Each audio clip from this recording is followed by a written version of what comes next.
वालेकुम सलाम, क्या हाल है?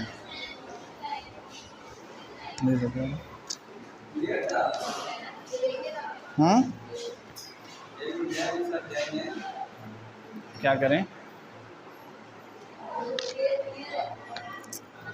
सर? मैं क्लियर ना भी आऊँ, मैं फिर भी प्यारा ही लगता हूँ, ये आपको पता होना चाहिए, है ना?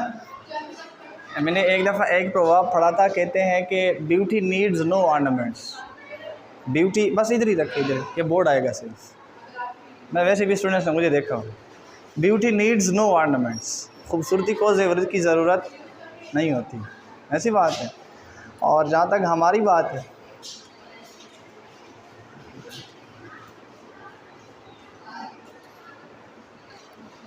शुरू करते हैं।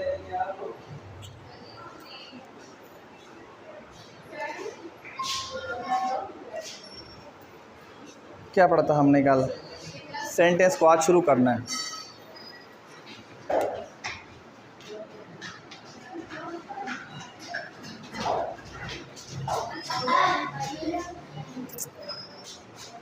आप लोगों ने कभी मुझसे ये नहीं पूछा अभी तक कि सर जब आप लाइन लगाते हैं तो उसे टेढ़ी क्यों लगाते हैं, सीधी क्यों नहीं लगाते? इसके पीछे क्या वजह है? वजह यह है कि जब आप सीधी लाइन लगाते होते हैं तो कई दफ़ा टेढ़ी हो जाती है, फिर वो बुरी लगती है। आज देखिए कितना खूबसूरत स्टाइल बन गया है, अच्छा भी लगता है और टेढ़ी भी नहीं मिला है, ऐसी बात। हाँ, चीज़ें हमसे सीख लिया करें, खाना घर में खाया। सेंटेंस के बारे में हमने पढ़ना है। बात बेसिकली ये थी, I told you last day के we will have to talk in English, right? Sometimes I will also jump in to Urdu as well. कई दफ़ा मैं उर्दू में भी जंप करूँगा, कई दफ़ा मैं पश्तो में बात करूँगा, ठीक है? But most of times because we are going to improve English, right? And we have to improve all the, क्या हुआ है? मैं नज़र नहीं आ रहा, कोई बात नहीं, ठीक है? तो sometimes I will also have to jump in Urdu. The reason is that we are here to improve our English skills, although that is speaking skill, writing, reading, or the other way is listening, right? I will also make it sure कि आपको जो है ना, मैं उन लोगों के साथ बातें कराऊँ who are from England or from any other European country, or maybe they are from America, right? Some of the people are there who are teachers basically and they live in Australia, so you will have to talk with them as well. आपको बड़ा मज़ा आ जाएगा, ठीक है? Sentence क्या भला है?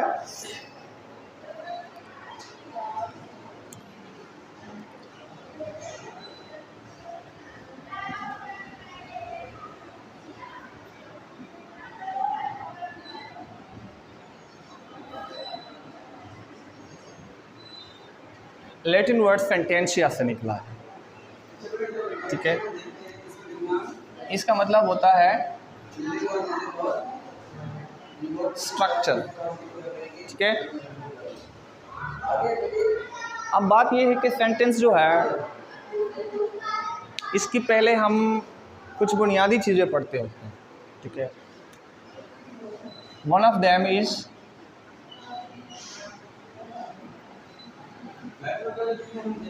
parts of a sentence. What are the things which are necessary in a sentence?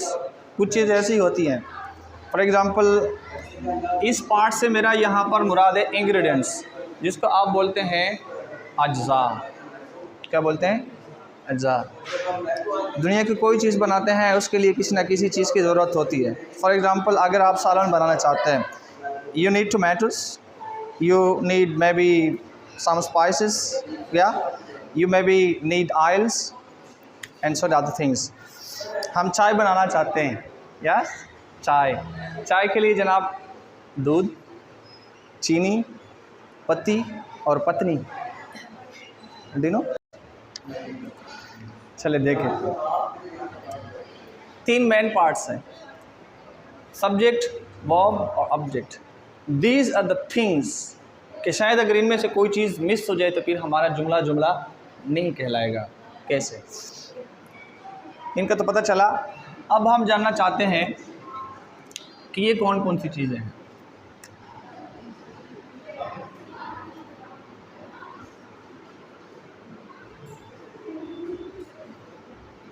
subject, verb and object. Now I want to define these things. मैं डिफाइन करना चाहता हूँ कैसे. नंबर 1, ये सब्जेक्ट क्या वाला है, हमेशा ध्यान दें. सब्जेक्ट, मैं एक बात बताता हूँ आपको, दैट इज़ वेरी इंपॉर्टेंट. बहुत बड़ी बात कहने लगा हूँ कि दुनिया में 99% कितने 99% सब्जेक्ट्स बनते हैं वर्ब से. हाँ, अगर कोई सब्जेक्ट आपको सामने आए, कोई वर्ब सामने आ जाए, तो आप उसको देखें कैसे. उसके अंदर आप यू ऐड अ साउंड, एक साउंड आपको उसमें ऐड करना होता है. किस तरह, या आपने ऐड करना होता है आर, या ऐड करना होता है ई आर, या फिर ऐड करना होता है ओ आर. किस चीज़ में, वर्ब में. अब आप वर्ब में ये सब्जेक्ट्स ऐड करेंगे तो फिर क्या बनेगा, वर्ब में ये 3 में से कोई एक वर्ड ऐड करें, कोई एक लेटर ऐड करें, एक साउंड इनमें से, ये सारी एक ही साउंड है, तो उसमें से एक करेंगे तो फिर that will be called a subject. अब सब्जेक्ट को डिफाइन करते हैं. मैं कहता हूँ a doer is a subject. अब डू किसको कहते हैं, डू करना. मैं कहता हूँ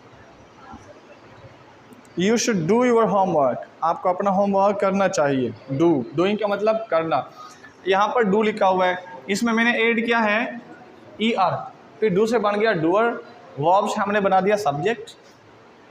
अगर आप इंग्लिश सीखना चाहते हैं तो you have to be a magician, आपको जादूगर बनना पड़ेगा. ठीक है, आप में देख रहे हैं मैं किस तरह जादू करने लगा हूँ.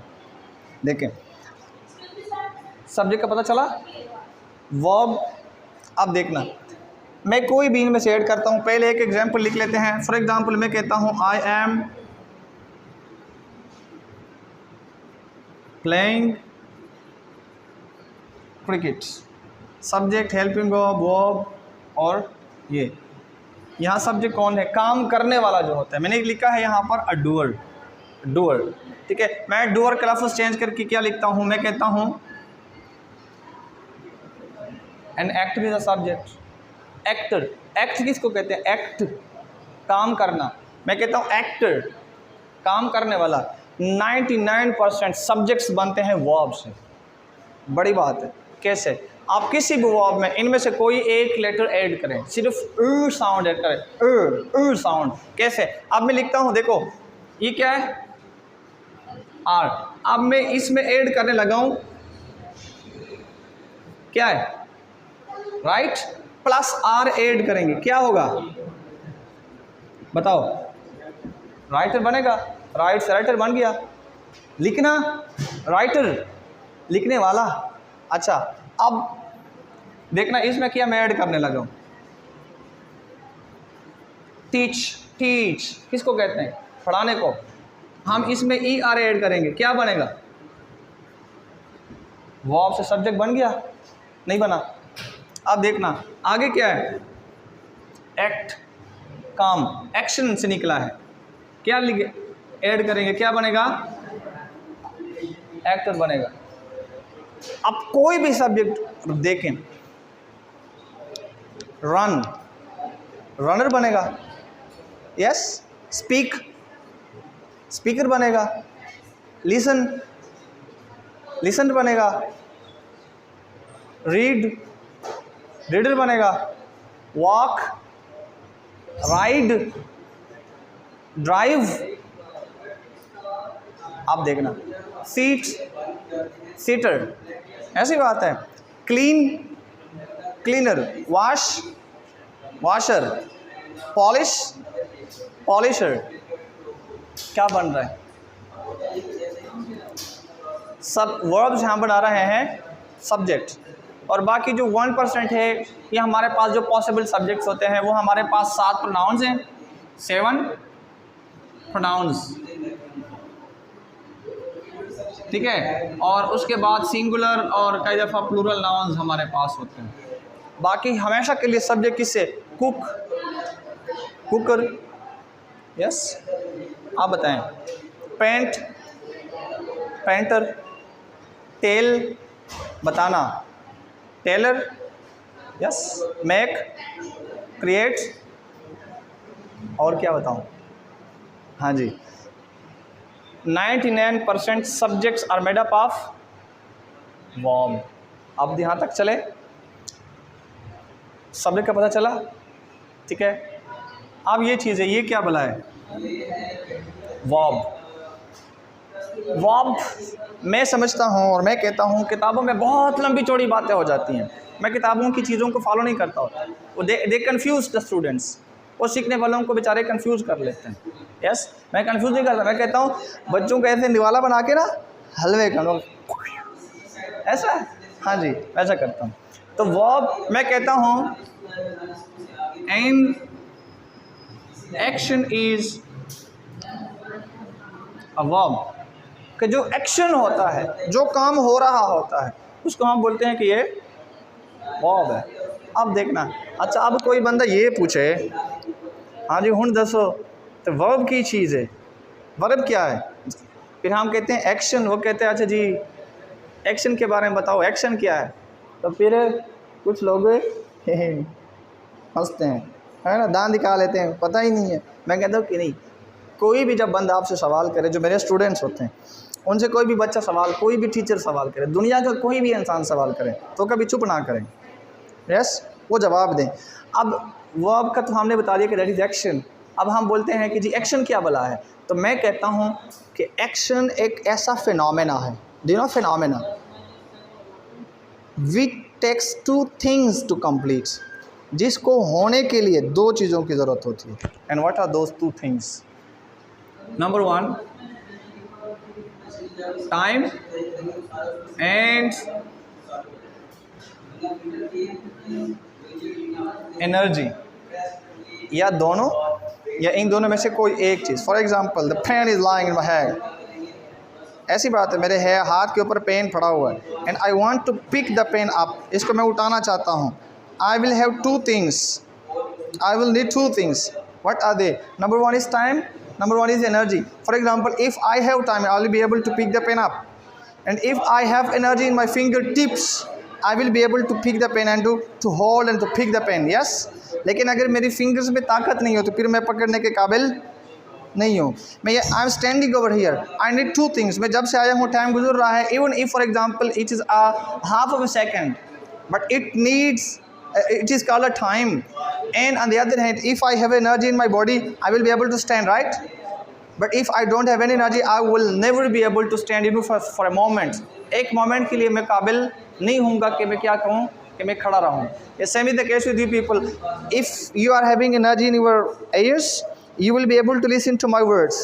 Yeah. And on the other hand, if you have energy in your body, you will be able to sit right here on the benches. आप बैठ सकेंगे। बट आप दोनों के पास अगर ये चीज़ ना हो, आपके पास ये दोनों चीज़ें ना हो, तो क्या होगा? फिर हम नहीं बैठ सकेंगे। यस, तो वर्ब एक्शन है, और एक्शन किसको कहते हैं? एक ऐसा फिनोमेना, एक ऐसा अमल, एक ऐसी activity which needs two things to complete. यहाँ पर मैं लिखने लगा हूँ and activity which needs two things to complete. What are they? Time and energy. अच्छा, अब ये तो कुछ बात ये हो गया। अब सुनना,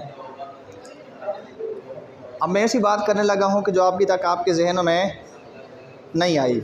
क्या सर, क्या ऐसे भी कोई एक्शन हो सकता है कि जिसके लिए सिर्फ इन दोनों में से एक चीज़ की ज़रूरत हो? Do you think? आपको पता है? कोई सोच लें, बताएं, आप बताएं, एनीवन। मैं बताता हूँ। एक दफ़ा मैं क्लास ले रहा था यूनिवर्सिटी में। मैं वैसे एक दोस्त के पास गया हुआ था, तो वहाँ पर उसने कहा कि आ जाए क्लास में। तो फिर यही बातें मैंने की, तो वहाँ there was a student over there, ठीक है, एंड शी आस्क्ड, उसने पूछा कि सर ऐसा हो सकता है? मैंने कहा yes.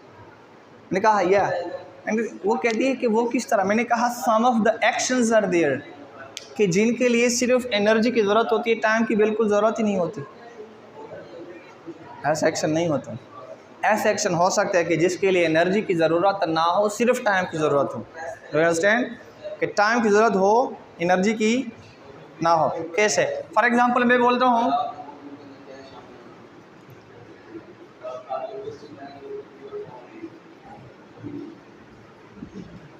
I am sleeping. Sleeping क्या है? दैट इज़ अ वर्ब, एक एक्शन है। ये भी तो काम है कि नहीं है? तो मैंने कहा कि स्लीपिंग के लिए सिर्फ टाइम की ज़रूरत होती है, एनर्जी की ज़रूरत नहीं होती। एंड देन शी सेड कि sir how is that possible? ये कैसे मुमकिन है कि जिसके लिए एनर्जी की ज़रूरत नहीं है? मैंने कहा हाँ, आप बताओ तुम्हें कोई एनर्जी की ज़रूरत होती है काम करते हो, नींद करते वक्त? वो कहती है नहीं, लेकिन स्टिल वी नीड एनर्जी।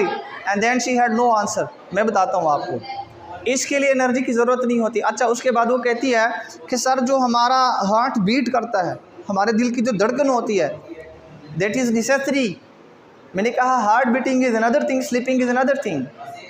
दिल का धड़कना और चीज़ है, सोना और चीज़ है। मैं सोने की बात कर रहा हूँ। उसके बाद कहती है कि सर हम जो सांस लेते हैं, मैंने कहा breathing is another system, sleeping is something else. या उसके बाद शी सेड कि sir sometimes we have to change our sides when we sleep. हम सोते वक्त साइड चेंज करते, करवट लेते होते कि नहीं लेते? एंड देन आई सेड कि changing a side is something else and sleeping is something else. सिर्फ स्लीपिंग की बात करो। या तो उसके लिए हम सिर्फ किस चीज़ की ज़रूरत होती है? हमेशा के लिए सिर्फ टाइम की ज़रूरत होती है, energy is not needed. For example, another example is that the sun rises in the east. सूरज मशरक़ से तुलू होता है। अब सूरज को तुलू होने के लिए, the sun sets in the west, सूरज मगरिब में ग़रूब होता है। अब सूरज को तुलू होने के लिए किसी एनर्जी की ज़रूरत नहीं होती, जस्ट नीड साइंस। इनके लिए सिर्फ टाइम्स वगैरह की ज़रूरत होती है, या but not needs any kind of energy. For example, आपने सुबह सवेरे कभी किसी को देखा है, यहाँ पर कोई बंदा है सड़क पे जाते हुए, हाँ जी किधर जा रहे हो? वो कहता है कि मैं ऑफिस जा रहा हूँ, मैं स्कूल जा रहा हूँ, कॉलेज जा रहा हूँ, जॉब पे जा रहा हूँ, काम पे जा रहा हूँ। यस, बट आपने कभी किसी को सुना है कि उसने एक ऐसे बड़ा सा रस्सा भी कंधे में डाल के वो ऐसे जनाब मशरक़ की तरफ दौड़ रहा हो 190 किलोमीटर फी घंटा की रफ्तार से, और कहते हैं जी किथे? वो कहते हैं यार मैं सूरज को तुल करवाना है मैंने। Is that possible? किसी बंदे की एनर्जी सूरज के ऊपर, सूरज को ग़ुरूब होने में किसी की एनर्जी भी नहीं लगती। तो कुछ एक्शंस ऐसे होते हैं हमारे पास कि जिनके लिए सिर्फ टाइम की ज़रूरत होती है, and energy is never needed. यहाँ तक समझ आइए आपको? Something, the third one is objects. Object क्या बोला है? ऑब्जेक्ट्स ये डिफाइन हो गया। मैं कहता हूँ something that is affected by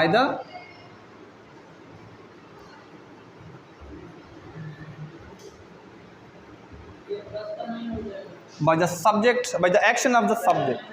वो कोई भी चीज़ जो किसी सब्जेक्ट, किसी काम करने वाले के एक्शन से अफेक्ट हो जाए, that is called an object. कैसे?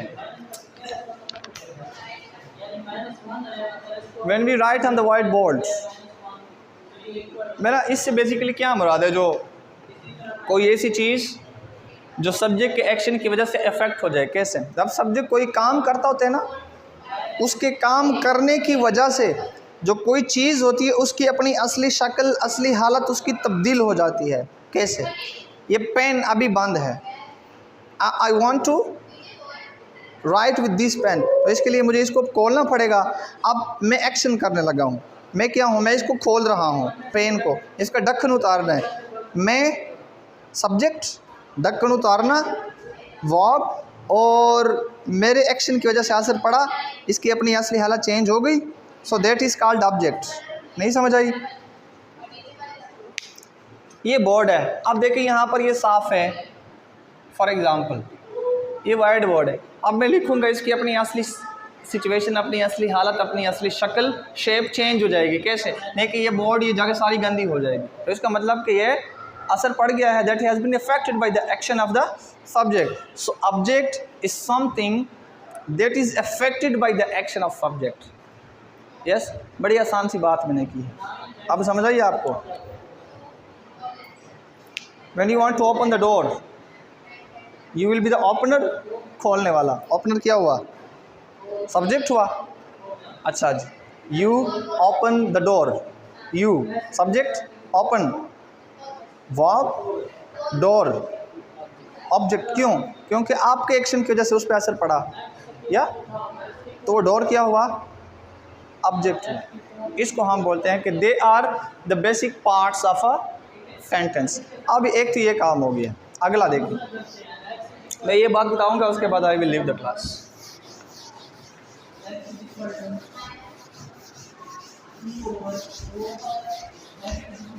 कई दफ़ा ऐसा होता है कि कुछ सेंटेंसेस में हमारे पास कुछ वर्ड्स मिस हो जाते हैं।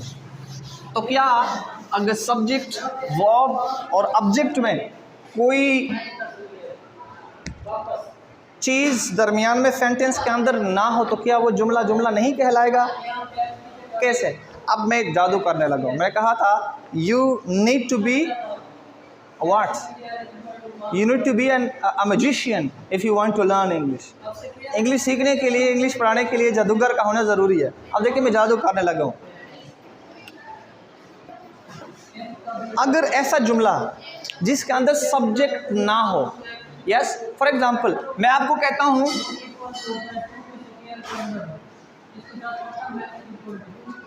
Open the door. अब देखना, open that is verb, door that is object, where is the subject है, but still it is a sentence.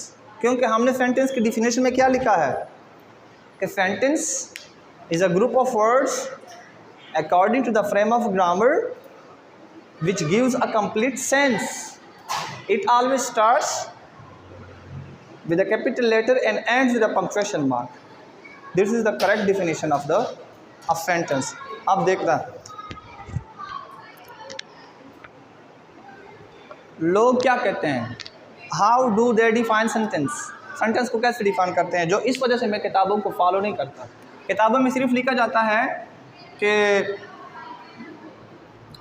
it is a group of words that gives a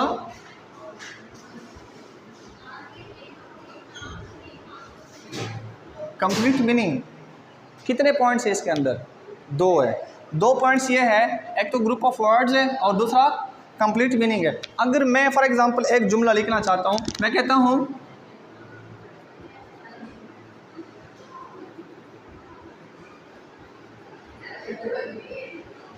I am going to school. अब मैं इसी जुमले को लिखता हूँ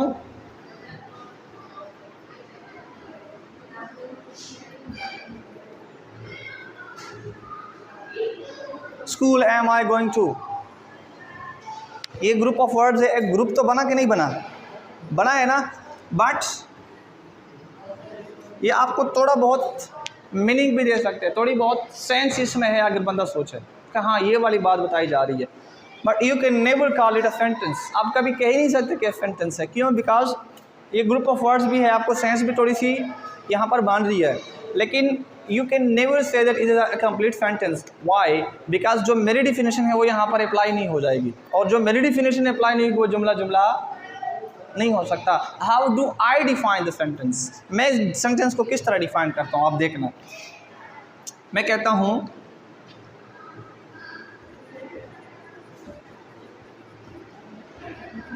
sentence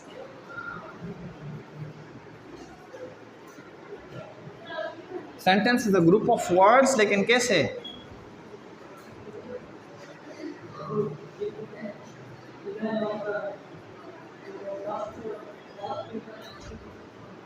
according to the frame of grammar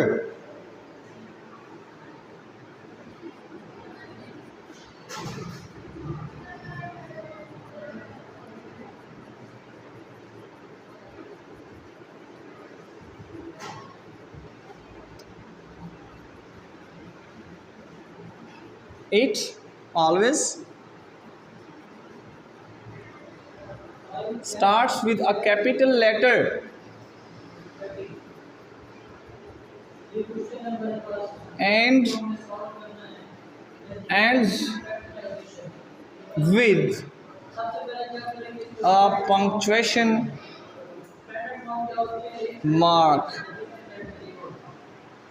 दुनिया की सबसे कंप्लीट, सबसे बेहतरीन डिफिनीशन, और ये मेरी किताब अभी आने वाली है, उसके अंदर भी सारी चीज़ आपको मिल जाएंगी। मेरी किताब आप पढ़ोगे इंग्लिश सीखने के लिए, मार्केट में अभी आएगी, तो आप कोई किताब पढ़ने की ज़रूरत नहीं है। ऐसे जो लटरम पटरम किताबें फॉलो ना करें। आप देखें how many points are there in my definition, जो मैंने डिफिनीशन लिखी उसके अंदर कितने पॉइंट्स हैं, कैसे। नंबर 1 ग्रुप ऑफ वर्ड्स है। दूसरी चीज़ क्या है, according to the frame of grammar. अगर according to the frame of grammar ना हो, अगर हमने सिंटैक्स के रूल्स अप्लाई ना किए, ये वाले जिस तरह पहले सब्जेक्ट लगेगा, हेल्पिंग वर्ब, फिर मेन वर्ब, और उसके बाद फिर ऑब्जेक्ट दरमियान में अगर कोई अदर वर्ड्स हैं तो फिर वो लग जाएंगे। समझ आ रही है बात की। आप देखें, लेकिन अगर इसी तरह हम जुमले को लिख लें, अब सारा कुछ है, हेल्पिंग वर्ब भी है, मेन वर्ब भी है, सब्जेक्ट भी है, ऑब्जेक्ट भी है, और जो अदर वर्ड सारा कुछ है, लेकिन इसके अंदर जो एक सांचा होता है, ग्रामर का मतलब भी तो सांचा होता है, हमने पढ़ा है। ग्रामर का मतलब भी तो फ्रेम होता है। अगर आप इंट बनाना चाहते हैं, आपके पास फ्रेम ना हो, आपकी इंट कभी सीधी आएगी? नहीं आएगी। यस। नंबर 3 कौन सी चीज़ है? कंप्लीट मीनिंग भी है। Number 4 it starts with a capital letter. यहाँ देखें, अब ये कैपिटल लेटर से शुरू हुआ है और उसके बाद ends with a punctuation mark, आखिर में पंक्चुएशन मार्क है। आप फॉर एग्जांपल अगर यही जुमला जो अब मैंने लिखा हुआ है कि आप इधर से फुल स्टॉप हटा दें, पंक्चुएशन मार्क, तो आपके मार्क्स काटे जाएंगे, आपको टीचर मेंशन करके देगा। क्यों? क्योंकि आपका स्ट्रक्चर कंप्लीट है ही नहीं। Yes, same is the case. For example अगर आप इस आई को स्मॉल लिखेंगे, मैंने कल बात बताई थी कि जब भी कोई आई आएगा in alone in within a sentence, तो वो आई हमेशा के लिए कैपिटल होगा, क्योंकि वो एक वर्ड होता है, लेटर फिर वो नहीं होता। अब वो टीचर आपको ये चीज़ मेंशन करके देगा कि तो आपने आई को स्मॉल लिखा है। यस, तो इसका मतलब कि आपने स्ट्रक्चर को फॉलो अभी यहाँ पे नहीं किया। अब सुने, ये तो बात हो गई है स्पोकन की, ठीक है। एक दफ़ा एक कॉलेज में एक स्टूडेंट ने पूछा है कि सर, मैंने कहा ये जो पंक्चुएशन मार्क्स होते हैं ये सिर्फ आपने रिटन में इस्तेमाल करने होते हैं, you have to use it in written form, आपने स्पोकन में ये चीज़ें यूज़ नहीं करनी। नहीं समझ आ रही आपको? तो उसने कहा कि सर हम ये पंक्चुएशन मार्क्स को स्पोकन में क्यों यूज़ नहीं करते? तो मैंने कहा क्या, for example if I right a sentence,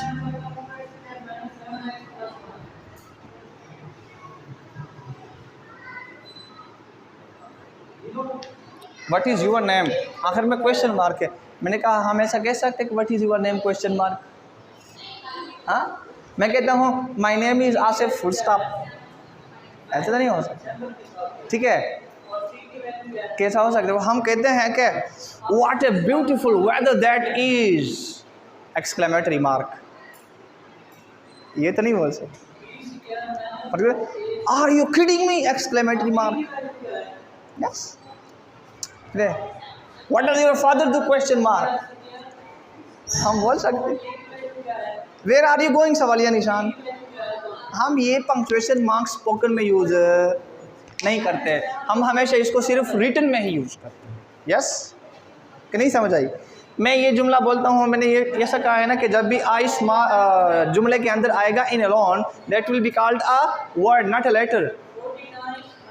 तो अब ये तो कैपिटल आई है ना, ये तो कैपिटल लेटर है, तो क्या मैं ऐसा कहूँगा कि capital I am going to school full stop, capital I am going to school full stop, ऐसा नहीं बोल सकते। क्या बोलेंगे? I am going to school. तो ये चीज़ें हम स्पोकन में यूज़ नहीं करते, ये तो चीज़ होगी। तो अगर आप ऐसा जुमला हो, बात यहाँ से कर रहे थे कि जिसके अंदर सब्जेक्ट ना हो, तो क्या वो जुमला जुमला नहीं होगा? होगा। कुछ केसेस ऐसे हैं, कैसे? जिस तरह मैंने ये लिखा ओपन द डोर, ये सिर्फ वर्ब और ऑब्जेक्ट है, सब्जेक्ट कोई नहीं है। बट ये वाला जो सब्जेक्ट होता है ना, ये हमेशा के लिए याद रखना कि अंडरस्टूड होता है। क्या होता है? अंडरस्टूड होता है। ये हमेशा ही सेकंड पर्सन होता है, सेकंड पर्सन प्रोनाउन या सेकंड। मैं आपको कहता हूँ, एक जुमला लिखता हूँ मैं,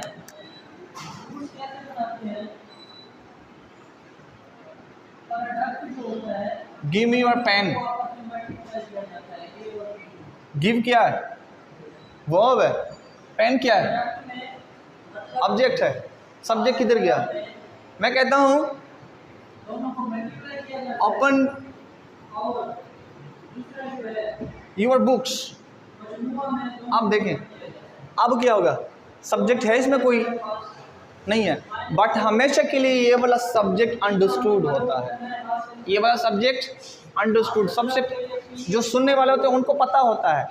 आपने मैथ्स में एक कभी रूल पढ़ा होगा, फॉर एग्जांपल अगर हम लिखना चाहते हैं -1 -2 -3 -4 एंड सो ऑन, फिर हम माइनस का निशान ऐड करते हैं कि नहीं करते? लेकिन अगर हम इस तरह करते हैं, अगर हम प्लस वाला कोई हिंसा लिखना चाहते हैं 1 2 3 4 5, ये हमेशा क्या होते हैं? प्लस होते हैं। लेकिन हमने कभी प्लस का निशान साथ ऐड किया है?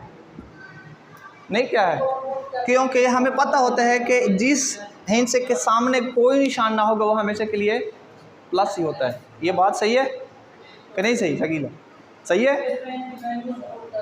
हाँ, अब कुछ लोग सोच रहे हैं कि सर हम हाँ कुछ इसमें लिख लेते हैं कि जिसमें हम प्लस का निशान साथ जो है वो मेंशन करते हैं, जो रेशनल नंबर जिसको हम कहते हैं। ऐसी बात है, मैं मैथ्स नहीं पढ़ा रहा, मैं समझाने की कोशिश कर रहा हूँ। एक और चीज़ आप लोग यूज़ करते हैं, फॉर एग्जांपल कि जब हम किसी चीज़ के ऊपर पावर लिखना चाहते होते हैं, x की पावर 2 y की पावर 3, सर मैं भी मैथ पढ़ा रहा हूँ, ठीक है, y की पावर 3, लेकिन जब भी x के ऊपर कोई नंबर मेंशन ना होगा तो हमें पता होता है कि ये 1 होता है। ऐसी बात नहीं है, खुदा कसम कभी पूछे उस टीचर से, मैथ्स वाले टीचर से, ऐसी बात है। तो इसका मतलब कि जब हमारे पास कोई भी सब्जेक्ट नहीं होगा तो वो हमेशा के लिए अंडरस्टूड होता है कि इसमें कौन सा सब्जेक्ट है, सेकंड। सेकंड के अलावा कोई दूसरा सब्जेक्ट आए नहीं, कोई यहाँ पर सेकंड सब्जेक्ट लाके चुका है, उसके हाथ ना काटूंगे। समझ आइए आपको? ये हो गई है। दूसरी चीज़, अब अगर ऐसा जुमला है, ऐसा जुमला है, ये तो मैंने सब्जेक्ट को हटा दिया है ना, अब मैं एक और चीज़ हटाने लगा हूँ। मैं कहता हूँ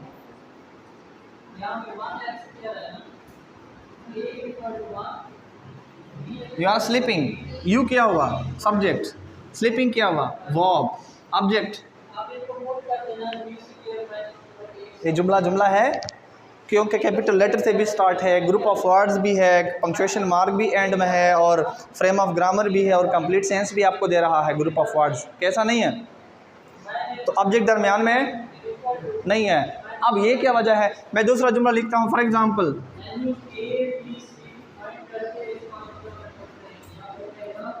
द डॉग्स बार्क, कुत्ते भौंकते हैं। Subject verb, there is no object and still it is a sentence. ऐसी बात है। मैं कहता हूँ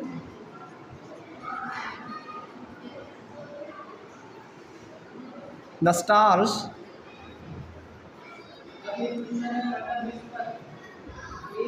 आर ब्लिंकिंग, सितारे टिमटिमाते हैं। कुछ लोग बोलते हैं द स्टार्स आर शाइनिंग, लटरम पटरम अकेडमी वाले, सितारे चमकते नहीं है, वो टिमटिमाते हैं।